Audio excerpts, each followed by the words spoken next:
So today we'll be starting with a new topic of dams, and let us start with the types of dam.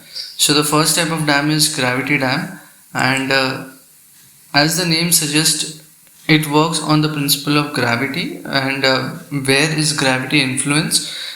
Gravity influences most on the weight of a particular structure or a particular person. So the working principle of this dam is also the weight of its dam. By virtue of its weight, it is going to store the water.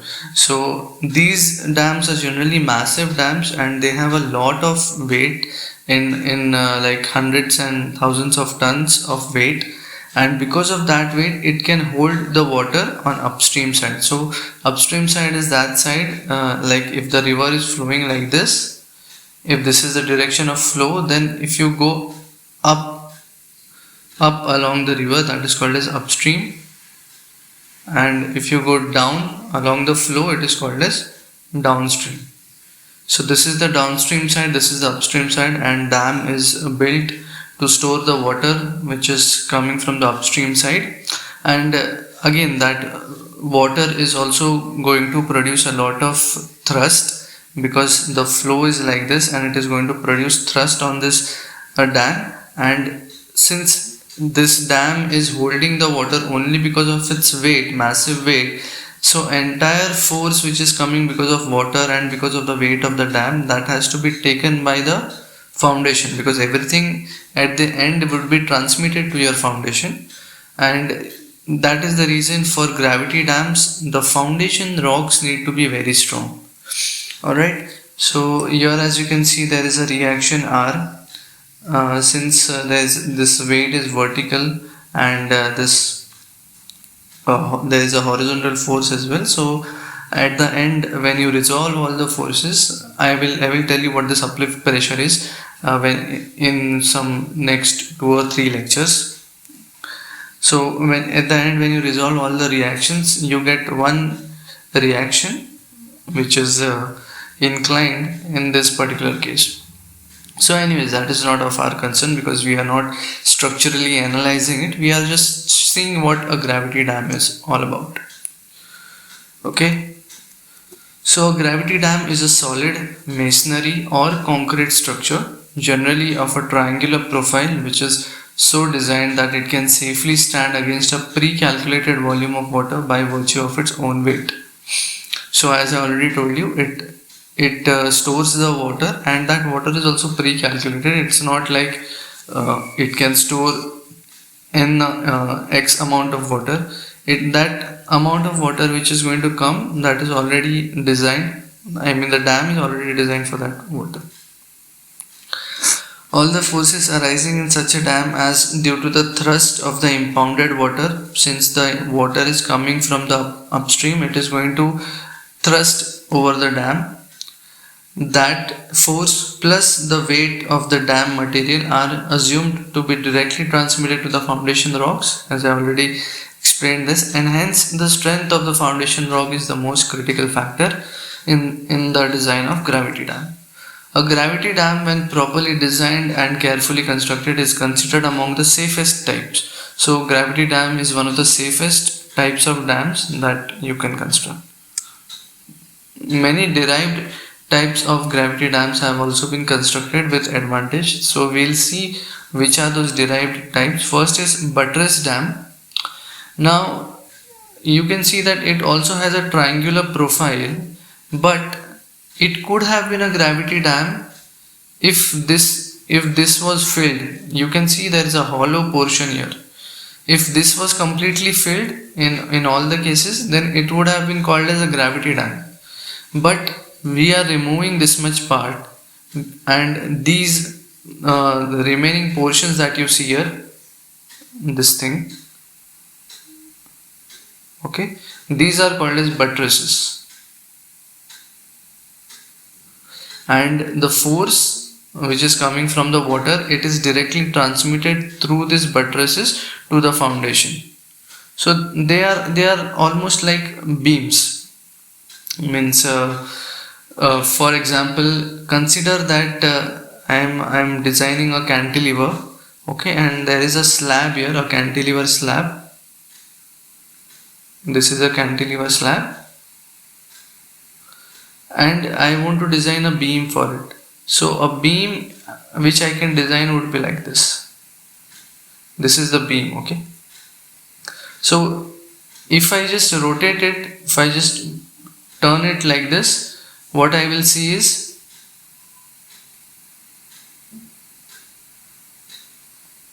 so this is nothing but your buttress dam. It's kind of a rotated cantilever form. So these are called as buttresses. The buttress dam is such a type in which a thin concrete slab is supported from the downstream side by buttresses, therefore saving considerable construction material. So if you see if had it been a gravity dam, this much material we would have to fill, right? But right now, because of this buttress dam advantage, what we are essentially doing is that we are saving this much material. So there is a lot of material saving in these dams. Secondly, one important thing that because the force is transmitted through these buttresses to the ground, shouldn't the rock exactly beneath the buttress be very strong? So since the force is being transmitted through the buttresses, we require that we require that the rock beneath the buttress to be very strong. The axis of the dam may be straight or a curvature may be induced in the design. So the axis is basically this longitudinal axis. So either the dam can be straight, or when you see it from the plan, either it can be. I will try to draw the plan view of this buttress dam. I'll just try. These buttresses.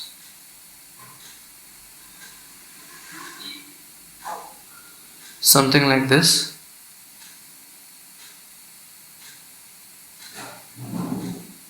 Yeah, you get the idea, right?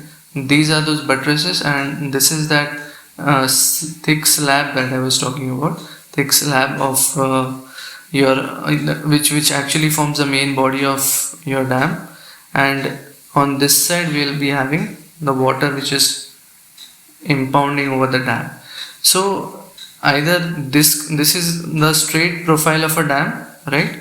And we can also have a curved profile which is something like this. The dam can also be like this, having buttresses, something like this.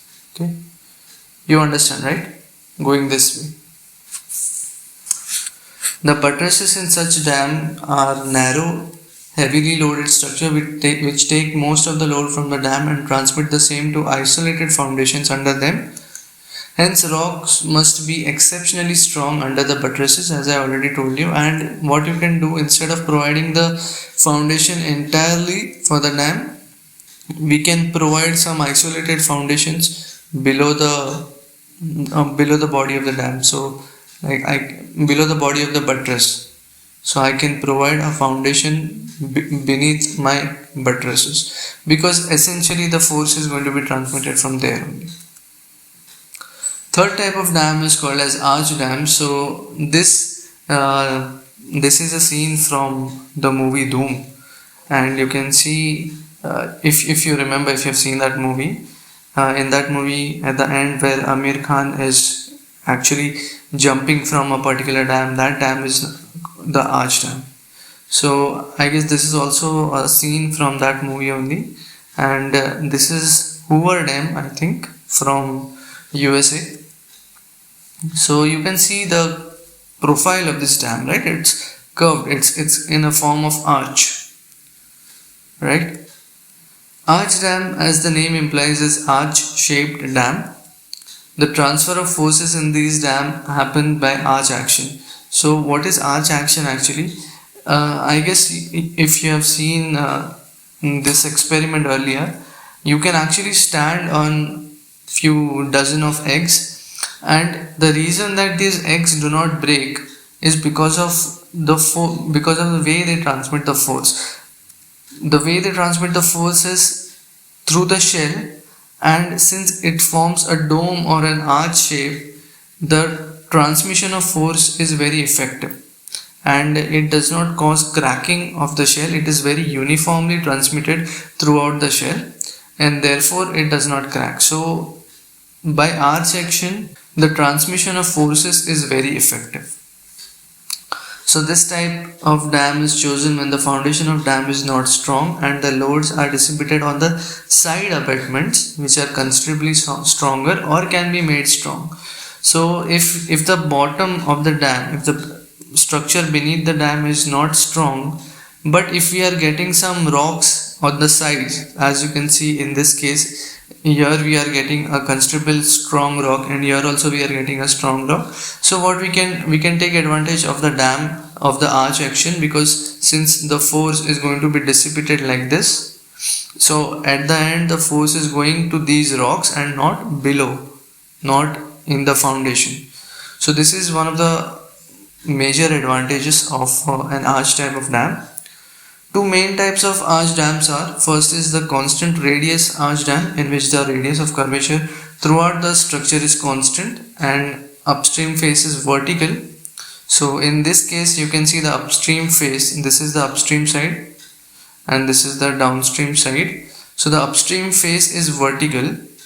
Okay, if I see from the plan, I will see a vertical face for this.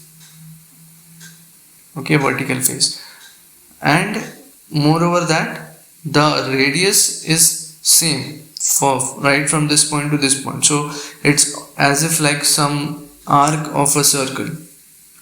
So that's why it's called as a constant radius arch dam. Second is the variable radius dams, in which the curvatures are different on the upstream and downstream side. So if I try to draw let's say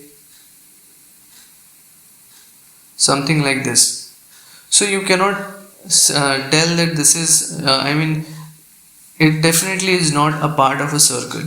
The radius for this much segment is way larger. The radius for this much segment can be very small, so it is having different radiuses. I will just name this R2. So variable radius dam, that is also possible. Apart from this, an arch dam having a curvature both in horizontal and vertical alignment is called as a cupola dam. So if it is having a curvature obviously in the horizontal alignment as seen from the plan, if you see the plan of this, you will see it like this, correct? This is from the plan view, but if you see it from the side view, from this view, and you see that it is something like this, then it is having curvature both in horizontal as well as in vertical direction, and that kind of dam would be called as a cupola dam.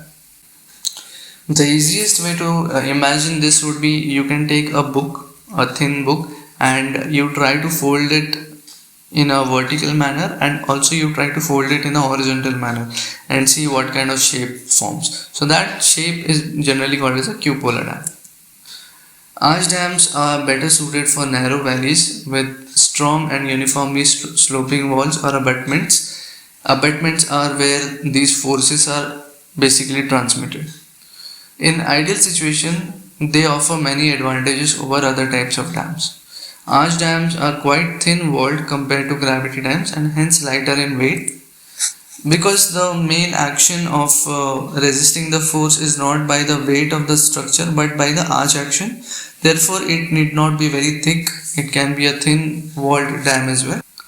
Sometimes a designer mixes the better points of both the gravity and arch dam and prefer to design a mixed arched gravity dam. So what designers can do is that they can increase the weight of this arch dam and kind of make it a partly gravity dam, plus obviously inducing this arch action also. So it can act as an arched gravity dam, the mixing of both gravity, and you get the advantage of gravity as well as your arch type of action. A combination of series of arch dams called the multiple arch dams is sometimes applied with advantage when the valley is too wide for a single arch dam. So if this valley is very wide and you cannot construct a single arch dam, in that case what we can do is that we can provide multiple arch dams like this. Small arch but multiple arch dams. The Idukki Dam in Kerala, India is an important arch dam of our country. The next type of dam is called as embankment dam. Now embankment dams are generally made of materials which are easily available. They are also called as earthen dams because they are made of rocks and clay, soil or materials like this. So if there is a flow going like this in this direction, and if we construct a dam, obviously it is going to obstruct the water, and because of that what will happen, this side of the dam is the upstream fill and this side of the dam is the downstream fill. So because of the construction of the dam, what will happen, the water on the upstream side will rise and this will go down because we are trying to collect this water here. Now there is a tendency, since because this material is not of concrete or something like that, it is made up of earthen materials, so there is a chance that water seeps through the body of this dam, right? Water goes like this through the body of the dam. So to prevent that happening, we have something called as impervious core. This word impervious means we are not allowing the water to flow through it. So these kinds of dams generally have a central impervious core and also a curtain wall grouting. Now why this curtain wall is required? Because the water can also flow from beneath, and all we need to do is that we need to stop this water from coming to this side. Otherwise there is no use of building a dam, right? We are building a dam to stop the water from moving to the other side, but if the water tries to move from underground, then the entire purpose of the dam is failed. So to stop that, we also provide a curtain wall here, and this is made up of cement materials, cementitious materials, and this is one of the dams, embankment dams, and generally this upstream fill can be made up of concrete. Only it can have a concrete like this, a lining of concrete here, so that the water which is coming from this side, it does not take away the earthen material of the dam. That is why it can have a concrete lining over the upstream side. These types of dams are built with easily available materials such as earth and rock fragments. They are generally trapezoidal in shape. The material used for construction may be one type or several types. One of the advantages of this dam is that it can also be built on weak foundation, as large base of earth dam dissipates force evenly. So these generally have a very large basis, and therefore the dissipation of force is much evenly distributed on the ground.